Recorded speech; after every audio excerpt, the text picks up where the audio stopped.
Well, a very good afternoon. Thanks again for joining us for today's daily update. I'm joined today by Scott McLaughlin, who's the Chief Executive of the Western New South Wales Local Health District. And also joining today is Dr Randall Greenberg. He's the Chief Medical Officer for the South East section of the Royal Flying Doctor Service. And the RFDS has been playing a really integral role in vaccination, in particularly some of the more remote and harder to reach areas, and Randall's going to tell us a bit more about that, and also some of his experience in the last week in ICU. So that'll be great to hear from Randall today. Look, obviously one of the big stories of today is the announcement from the Premier and the Deputy Premier around how stay-at-home orders are being lifted from Saturday morning. So we'll talk a little bit more about that, and obviously also the roadmap out at 70%. So obviously there are some parts of regional New South Wales that are coming out of the stay-at-home orders from today.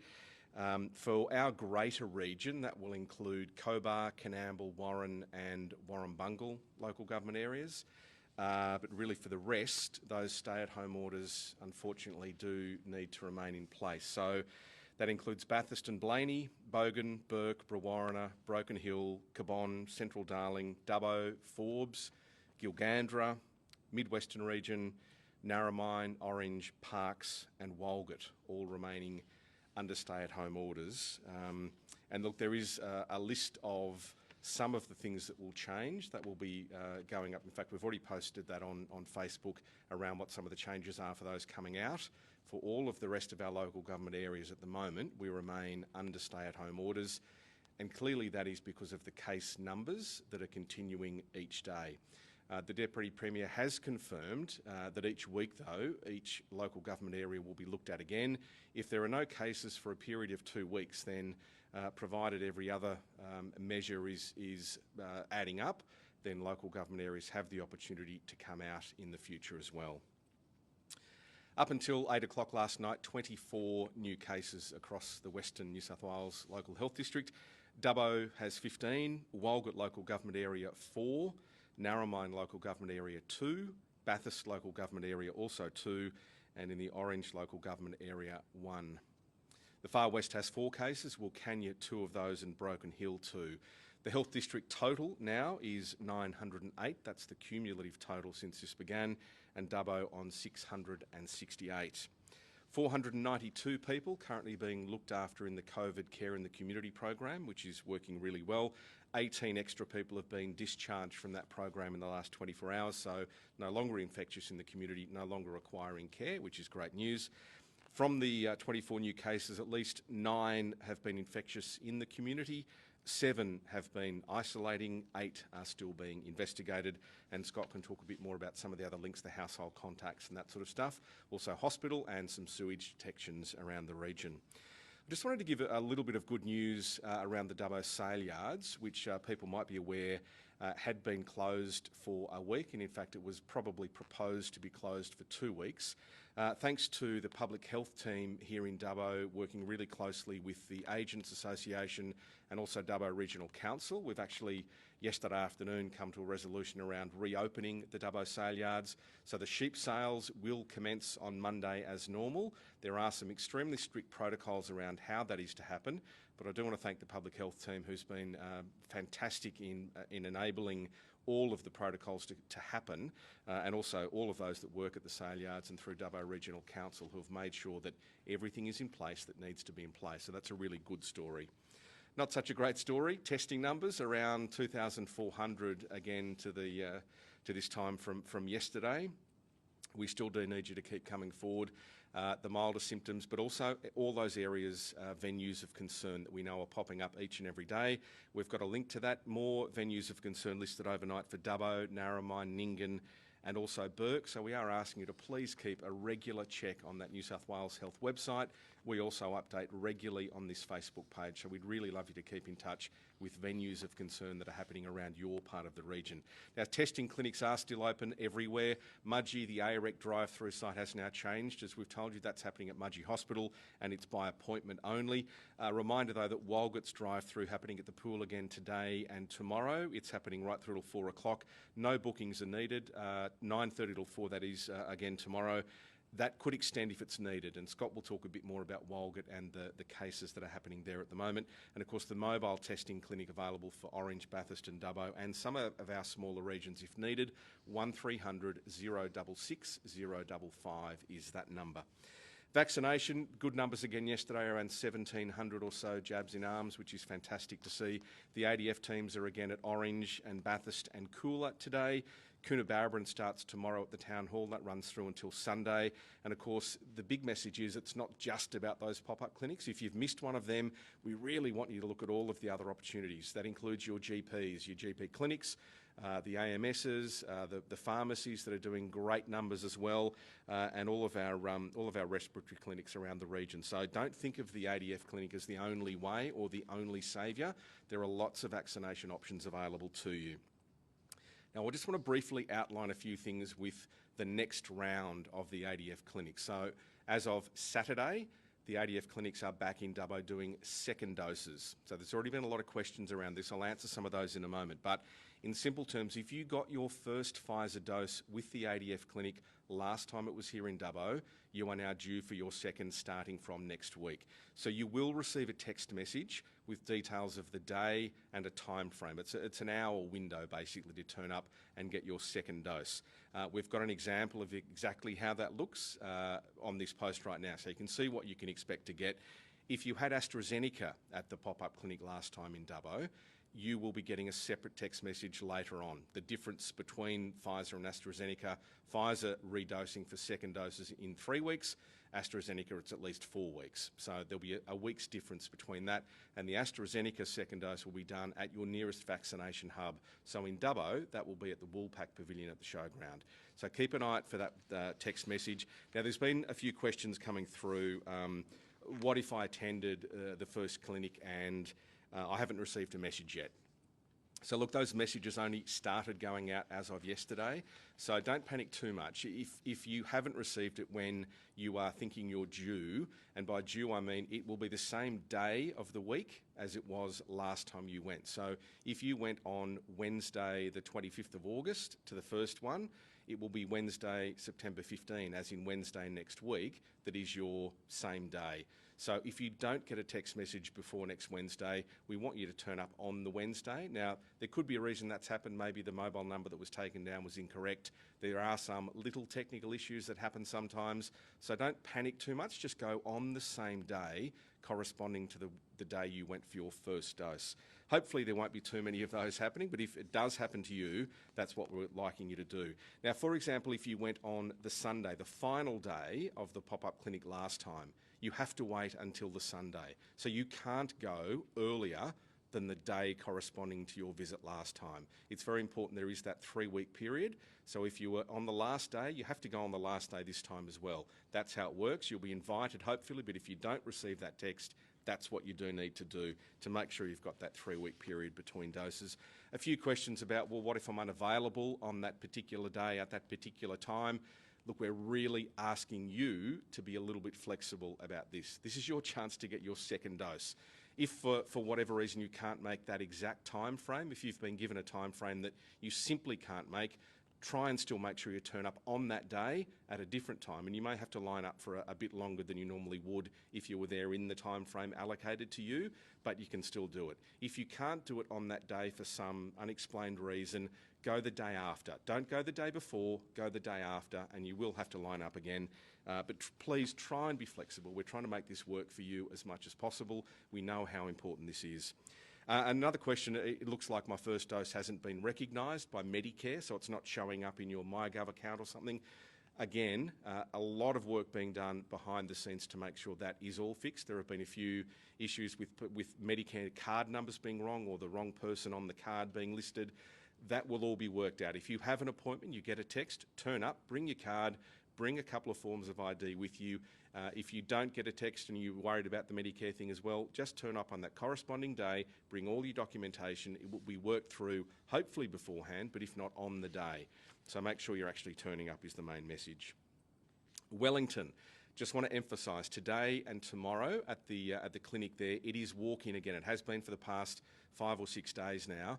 There are lots of appointments available right now at that clinic at Wellington, and these are the final 2 days of first doses. So from next week, next Monday, the clinic there is going on to second doses as well. They've already booked everyone in for their second doses once they've had their first dose, so that's all happened as well, which is great news. If you haven't yet had your first dose, today could be the day or tomorrow. They're the final 2 days. Walk in at the Wellington Clinic and make sure you get involved there. There are still AZ appointments happening through Wax and through Swift Street as well. And of course, lots of opportunity to book an appointment through the eligibility checker through Health Direct 1800 571 155, and that's for 16 to 39s now as well. Your GPs, your pharmacists, all of the things we talk about very, very regularly. I'll leave it there. I'll hand over to Scott to talk a bit more about the numbers, and then we'll hear from Dr. Randall Greenberg.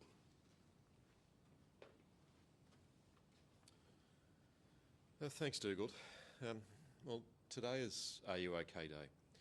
So I want to ask everyone, are you okay? This has been a stressful time in our region, in households, in communities and across the whole of Western New South Wales. So this is a time for us to pause and check in on our family, on our friends, and with people that you may not have had contact with some time, to help everyone through this, with some positive news and things evolving in the region around lockdown and stay-at-home orders being released and eased. There is an opportunity for people to catch up, but it's also an opportunity for us to maintain the things that are going to keep us safe, but also look after each other. We've seen a significant decrease again in the testing numbers in the region, and to a very worrying level. I've got to say this is extremely concerning, seeing numbers of cases decreasing and the numbers of tests decreasing. We know that there's been people in our community infectious in a number of communities in the last couple of days. That's again the case today, and so can I please urge everyone, don't hesitate in getting a test. If you've got any signs and symptoms, however mild, any concerns, you might have been in contact with someone or in a location of concern, please don't leave the house and go anywhere else if you've got symptoms. We've seen too many people infectious in our communities. Now, again, significant opportunities for vaccination across the region. That the ADF clinics are again available in both Orange and Bathurst today, tomorrow and through Saturday, with Saturday turning into a Super Saturday vaccination opportunity. That's expanding times from 9 a.m. right through till 7 p.m. in the region, and opportunities for particularly tradies, teachers and some of the other vulnerable groups in our communities. We really encourage everyone looking for those opportunities on Saturday in both Orange and Bathurst. And again, right across the whole of the region, there's a lot of opportunity for people to get vaccinated. Randall will talk in a minute about the amazing work that the RFDS is doing in helping to get into some of the smaller rural and remote communities, but also helping out in some of their other locations, and fantastic opportunities that come with that. But again, the opportunities with GPs, pharmacies, Aboriginal medical services and respiratory clinics that have got a lot of AstraZeneca available, appointments available very readily, and Pfizer increasing in volume across the region. So can I please urge everyone, today's the day again. Look for those opportunities. Don't hesitate for another day in making that happen. So as Dougal announced, 24 new cases to 8 p.m. yesterday. That's still a worrying level across a number of our communities, with cases 15 across Dubbo, Walgett 4 cases, and I'll come back and talk in a minute about Walgett, Narromine 2 cases, Bathurst 2 cases and Orange with 1 case. Now out of those 24, there's 14 cases that are definitely linked. 4 of those within a household or household contacts. 10 of those are linked to other clusters or cases. So 10 are still under investigation in that group. Now, out of those 24, again, 9 out of 24 were infectious in our communities. And so, again, people walking around in our shops, in our supermarkets, in our service stations, potentially over your neighbour's fence, that are infectious in the community. And so, please, everyone, this is really time for us to continue to be vigilant. Whether you're in a location that's coming out of lockdown or not, the behaviours still need to be the same. The things that we do to keep ourselves safe, keep our families and communities safe, are so crucial at this time. Out of our total cases, again, a greater number of non-Aboriginal community members being infected with COVID. Now 62% Aboriginal across the region. That's falling every day. So more people are non-Aboriginal, more people in our older groups, aged over 50 and particularly aged over 70. And so can I urge everyone, this is time to think about our older generations, our people that we want to see get through this. It's not just about you, about me and our brothers and sisters in the 20 and 30-year-old group. It's about our older people and the people we really want to protect through this. In terms of a couple of hotspots and areas of concern, the two aged care facilities in Dubbo, just a quick update on those. We've got one additional case in the St Mary's Villa in Dubbo. That takes us to 8 confirmed cases in total. 6 residents, 1 staff member and a visitor. There's a lot of work going on to protect and support all of the residents and staff in that facility. I've got to really call out thank you to everyone that's helping to make sure that that's going to be a safe place for everyone to receive care. In Holy Spirit, there's no additional cases. I would urge, though, that there's a real concern around some of our vulnerable, frail, elderly people in aged care facilities. These are the people that we really want to protect through this. And so I'm going to ask you to really keep that in mind. In Walgett, we've now got an outbreak within an abattoir connected outside of Walgett, where we've got quite a few cases now, 8 cases in total. There's 4 additional cases today, 2 that aren't announced in these numbers that are located with their home address outside of the region, but 8 cases in total. Now, all of those people are in isolation. There's good support around that abattoir. And being in Walgett yesterday, hearing from the Mayor, the head of the Lands Council, other organisations and everyone in town that are coming together to make sure that they can protect and support the whole of the community at this time is, I've got to say, really reassuring and impressive. But again, it's a time in Walgett to be really vigilant. If you've got any signs and symptoms, however mild, then please come and get tested as a matter of urgency. Again, there's a growing number of venues of concern that have been listed across Bourke, Dubbo, obviously Walgett with that outbreak, Narromine and Nyngan. Can I please urge everyone in those locations, there's been people in the community infectious in those locations. If you've got any signs and symptoms, however mild, if you think you may have been at the venue at the time or in contact with someone outside of that, please come forward and get tested. There's testing readily available. We do have a new sewage location that's been flagged in the last 24 hours where we don't have cases. That's in Lightning Ridge. And so a call out to everyone in Lightning Ridge, please stay vigilant. If you've got any signs and symptoms, come forward and get tested. The testing is readily available in the community. As I said, we saw a decrease again to around 2,200 tests. In Dubbo, that was barely above 1,000 tests. With growing case numbers, with people in the community infectious, can I ask everyone in Dubbo, please come and get tested. Any signs and symptoms or any concerns, however mild, then don't hesitate. Don't leave the house if you've got any signs and symptoms. Come and get tested. It's fast. The turnarounds are fast, and so please don't compromise that. In Walgett, there's drive-through testing available at the swimming pool, 9:30 to 4 p.m. Please, everyone, come in Walgett. Again, the mobile testing will continue to be available. Today we have 22 patients in hospital, 5 in intensive care and 2 of those ventilated. Now those numbers are changing fairly regularly. We're having a real success in helping people recover from some really serious impacts from COVID, both respiratory, cardiac and other system failures, and Randall will talk a bit more about that. Randall's a fantastic clinician that works in a lot of our hospitals, in Dubbo Emergency Department, intensive care, but out on the RFDS flights and other things. We'll talk about the impacts of COVID on some of our bodies, the people that are ending up in intensive care, and particularly those that are unvaccinated, that get really crook. Now, we've got a couple of really crook people in hospital at the moment.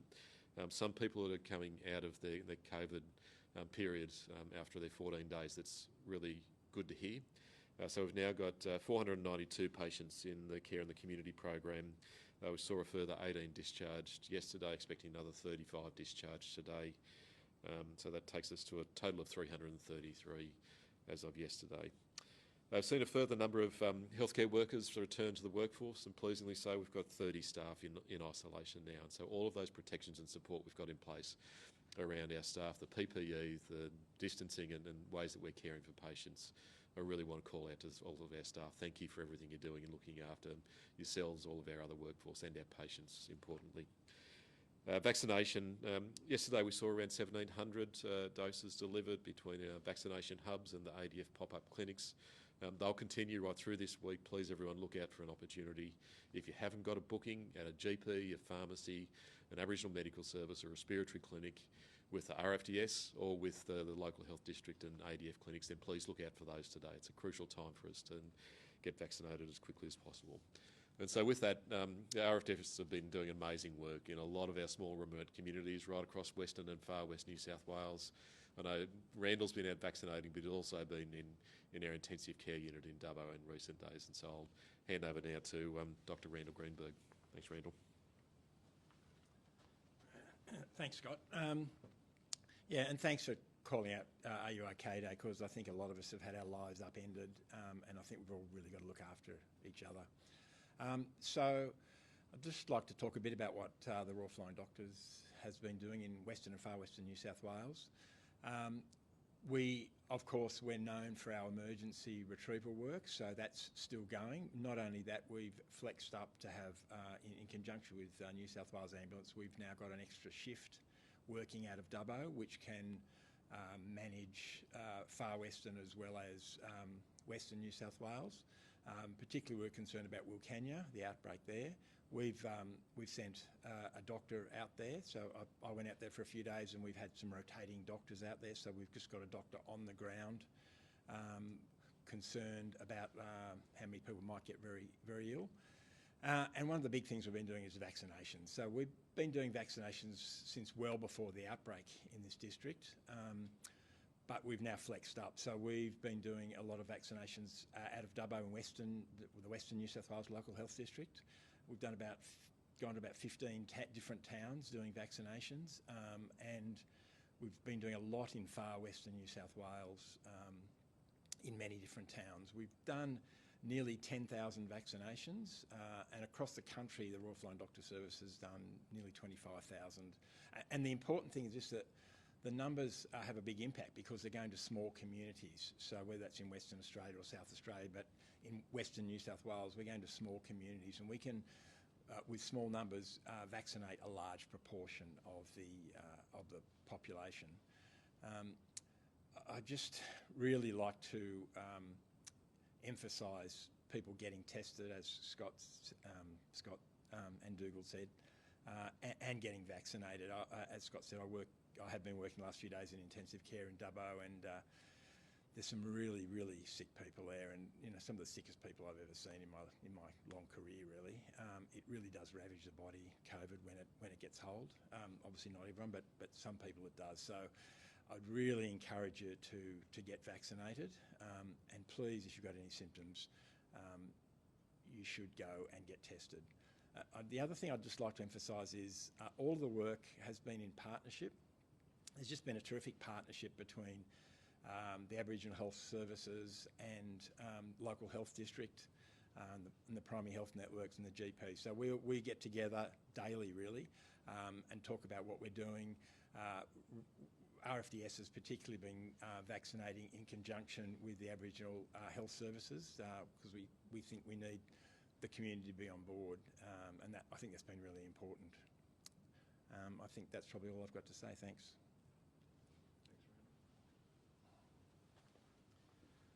So look, I'll just come back to take any questions, and we might go to Randall, Matt, and then back to Scott. Sure. Thanks, Dougal. Thanks, everyone. If anyone has any questions for Dougal, could they please raise their digital hands? Gary from ABC Western Plains. Western Plains. Thanks, Matt. Hi, Dougal.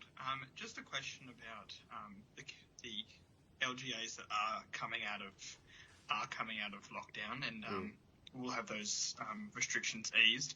If someone's living in one of those local government areas, are they still restricted from leaving their local government area? I guess I'm asking if someone can go. If someone lives in Coonabarabran, can they go to Cobar, for example? Or if someone is in Coonabarabran, can they go to Dunedoo, which is also in the Warrnambool Shire? Yeah, look, as far as I'm aware, Gary, that would be fine. It wouldn't be fine to come to Dubbo from one of those areas going out, but between areas that are coming out of stay-at-home orders, there will be the ability to travel. And look, there's a full list. There's quite a bit of detail that literally was only announced 90 minutes ago that is still being worked through. But my understanding at this point is that if you are coming out of stay-at-home orders, you are a bit more flexible about where you can travel to, but it would be only to other areas that are not under stay-at-home orders. If you come to an area that is still in stay-at-home orders, you then have to follow that while you're here, and when you go home, you're sort of following the same thing probably as well. So I'd be encouraging people not to travel between stay-at-home and out of stay-at-home. Just stick to the area you're in if you can. Cool, thanks. Thanks, Gary. Riley from the Central Western Daily. Hey, this might be one for Scott, but I thought I'd ask you anyway. Just on the LJs that obviously haven't been out of lockdown, I just want to sort of make clear kind of what the roadmap is for them to get out of lockdown. So say if there are no cases in Orange, or Blaney or Cabon or wherever for 2 weeks, and there are no sewage detections, would that then make that LGA eligible to come out of lockdown, or are there other factors, and kind of what are they, I guess? Look, and Scott can talk a bit more to this as well, but look, essentially the top line thing is having no cases for 14 days. So somewhere like, for example, Mudgee, the Mid-Western Regional Council, that hasn't had a case now for, I think it's probably 8 or 9 days, maybe by the end of next week could actually look at coming out. Now, there will be a few other things that are looked at, and health really is the authority guiding this. So it will be around community transmission. So if there is still a concern around how transmission might be happening, or if there are high levels of sewage detection but no cases yet, I think that will probably influence a little bit, but low sewage detections and no cases and no transmission or no signs of transmission, we're really hoping that more areas can come out, but there is I guess that reality that we don't want to go too early for an area that has had active cases. We need to make sure that all of those cases are discharged and there is no more transmission or possibility of transmission in that local government area. Cheers for that. Thank you, Riley. Does anyone else have any questions for Dugald? If you do, could you raise your hands? It appears the answer is no. Thank you very much, Dugald. Thank you. Bring Dr. Greenberg forward. If anyone has any questions for Dr. Greenberg, could you please raise your hands now? Gary from ABC Western Plains. Hi there. Thank you. I just wanted to ask how you prioritise communities to go to. So, for example, I do know the IFDS was in Angonia recently. Is it just a case of where the COVID numbers are, or is it a case of how many people are vaccinated already? How does that work? Yeah, so multifactorial. So we sort of went to Walgett and Burke fairly early on because we knew there were cases out there. So yes, when we know there, and Angonia in fact, we went because we knew there were cases. But we're in touch with other agencies so that to make sure that if other agencies are going out there, we don't go to the same place. And a lot of it's the community have got in touch with us. So we just look at all factors really: the vaccination rates, the amount of COVID that's in the area, and the communities sort of wish to have them. And just one more quick question: when you're how do RFDS go about explaining the need for getting vaccinations, the safety of vaccinations to Aboriginal people in those communities, and I guess in a culturally safe way? Yeah, that's a really good question. I went out to Burke and we actually vaccinated at the Aboriginal Medical Service, and I think that was a key that if we're doing it at an Aboriginal controlled medical centre, I think it gives the people a lot more sense of safety. I did notice that there seemed to be, there was a lot of genuine fear about the vaccination, and I think a lot of that's because of the misinformation that goes out on social media.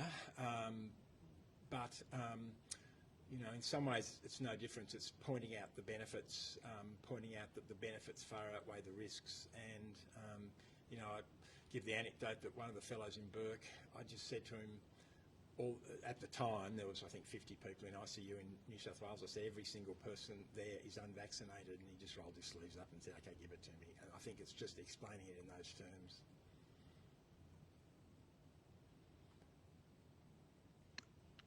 Thanks, Gary. That was all? Yes, sorry, thanks so much. No, perfect. Does anyone else have any questions for Dr. Greenberg? Raise your hands now. We'll give you one more chance. It seems the answer is no. Thank you very much, Doctor. Thank you. We will bring Scott forward now. Let's kick off with Hamish from Prime 7. Who, sorry, doesn't appear to be on the call.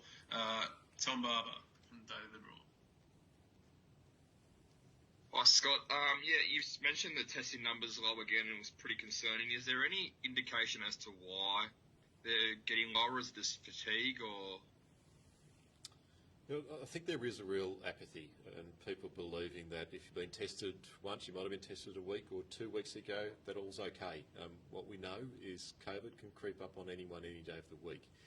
You might be tested yesterday and you weren't infectious, but tomorrow that can change significantly. And so please, I guess the message is anyone with any signs and symptoms, however mild, any concerns that you've got, then please come forward and get tested.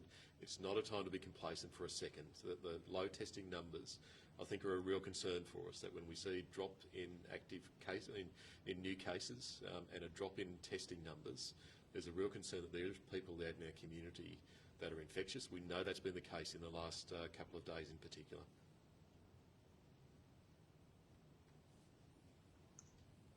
Thanks, Tom. Gary from ABC Western Plains. Thanks, Matt. Hi, Scott. Just wanted to ask you about the Walgett cases. Can you tell us a bit more about them? Like, are they household contacts? Do they pick it up at work? How long they're in the pictures in the community for? Just those sorts of details. Yeah, sure. So they're all workers at an abattoir just outside of Walgett. We know that it wasn't a locally acquired COVID case that kicked this off. It was a case that came from Western Sydney or in West Sydney. And so we're clearer around how the transmission has occurred into Walgett.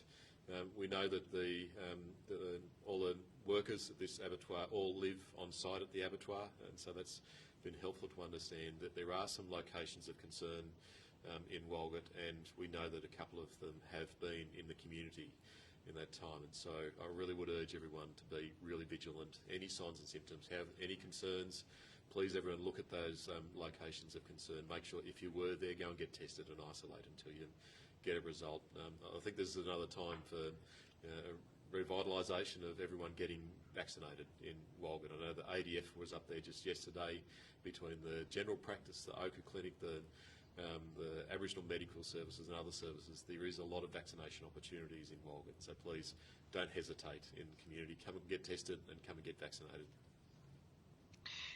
And in terms of the number of cases, we're still seeing that they're kind of spread across the local health district. Is the diaspora, I guess, of cases across the whole region of particular concern and interest? I guess, a bulk of them are still in Dubbo, but they're still kind of popping up everywhere. So is that a bit of a worry? Yeah, it certainly is. With cases at nearly all four corners of the region, that there's a concern that there's still a lot of movement between communities. On any day of the week, we could see cases pop up in some of the communities that are coming out of the stay-at-home orders. And so it's a time for everyone to be really vigilant. Don't assume that you or your family or your neighbour are all safe. We need to keep on with all of the things that have kept us safe until now. The mask wearing, good hand hygiene, social distancing and the QR code check-ins, those four things are crucial to maintain, whether you're in a lockdown area or you're coming out of that now.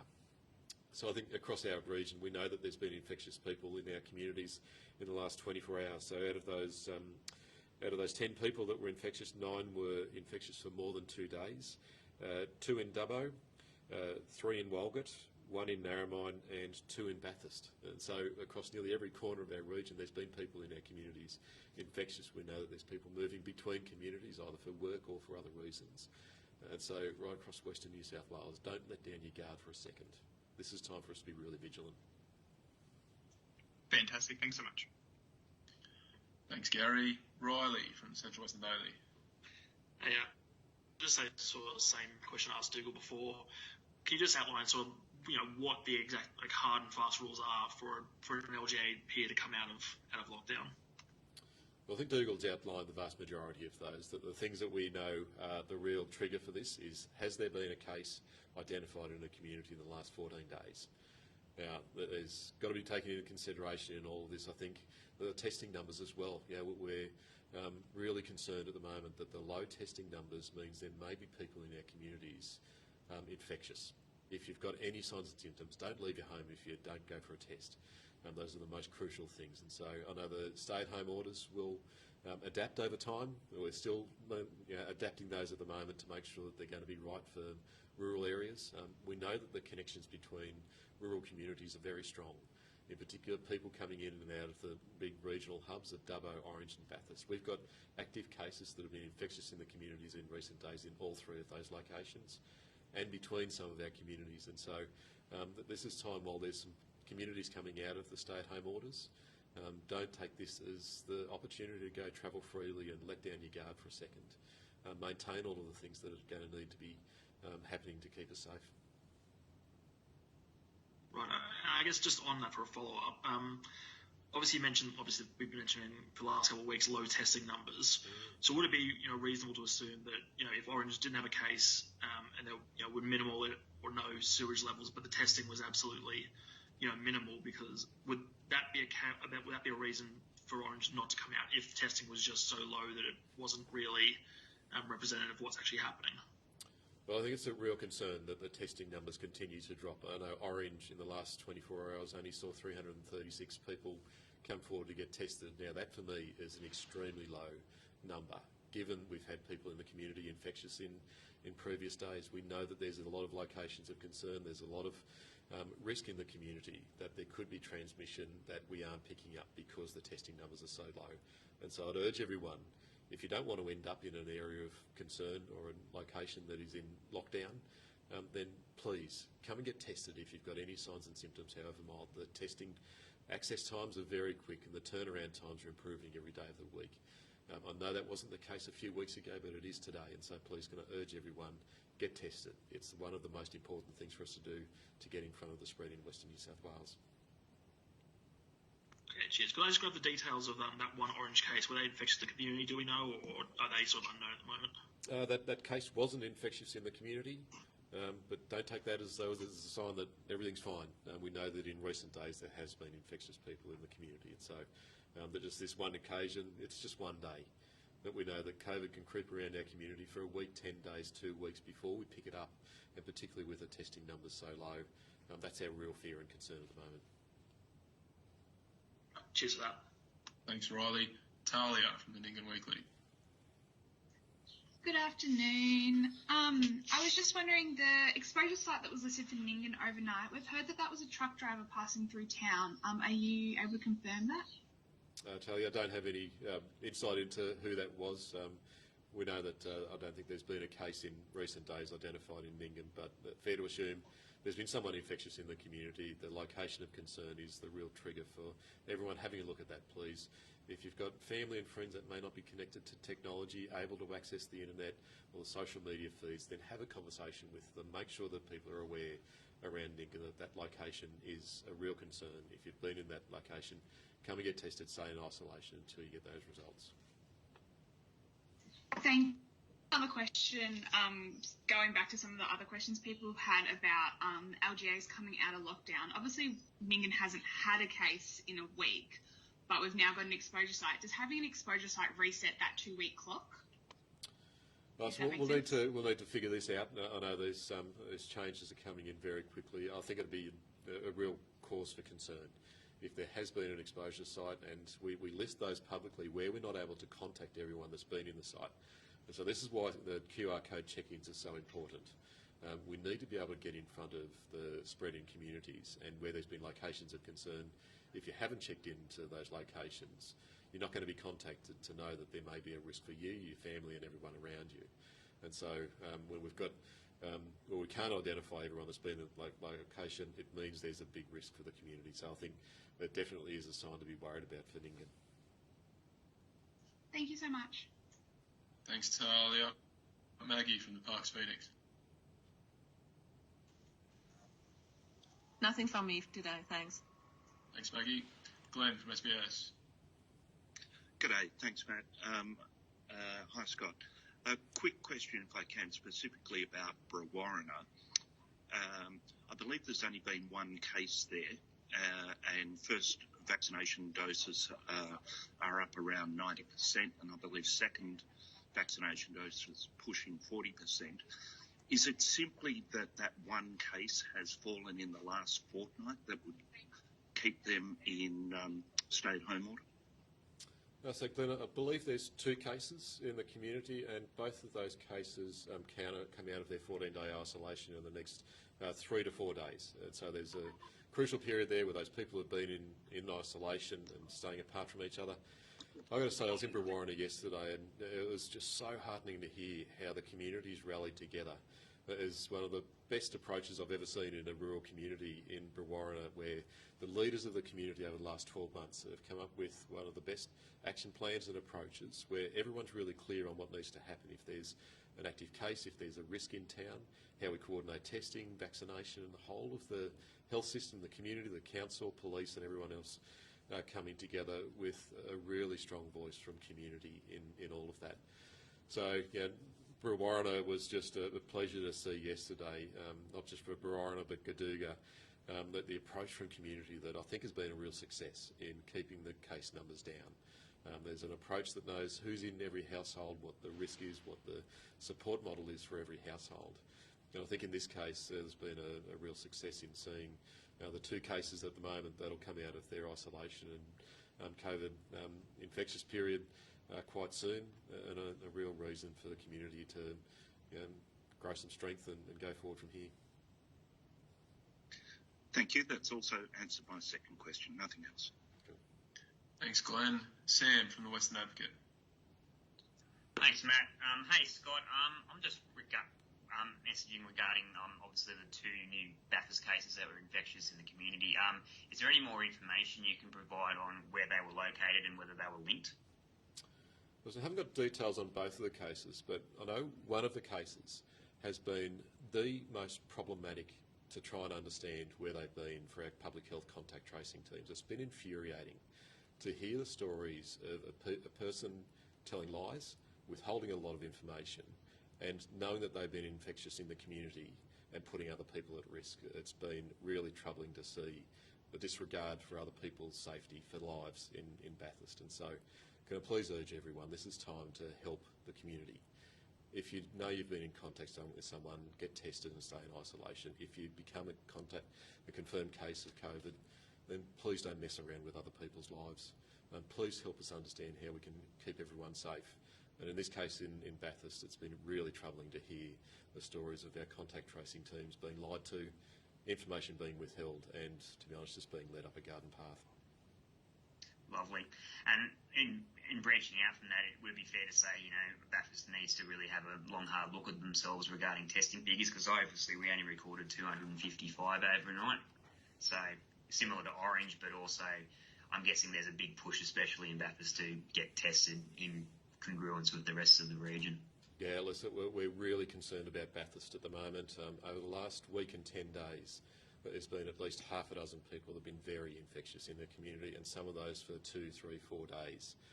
So please, everyone in Bathurst, really time to be vigilant. If you live in a community surrounding Bathurst, if you've been in town, come and get tested. The testing at the Mount Panorama racetrack is readily available. There's fast access times and fast turnaround times for those tests. So please don't hesitate in Bathurst if you've got any signs and symptoms, however mild, a little sniffly nose, a little scratchy throat, a little fever coming on, a bit of a headache or an upset stomach.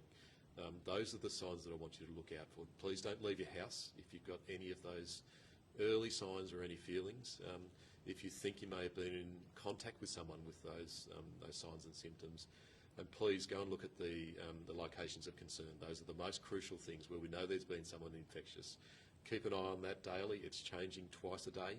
I know Paul Toole and the council and others are trying to help us communicate that as quickly as possible. So everyone in Bathurst, please be on high guard.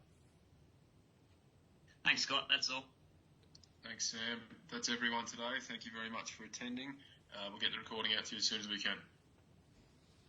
Thanks, everyone. Thank you.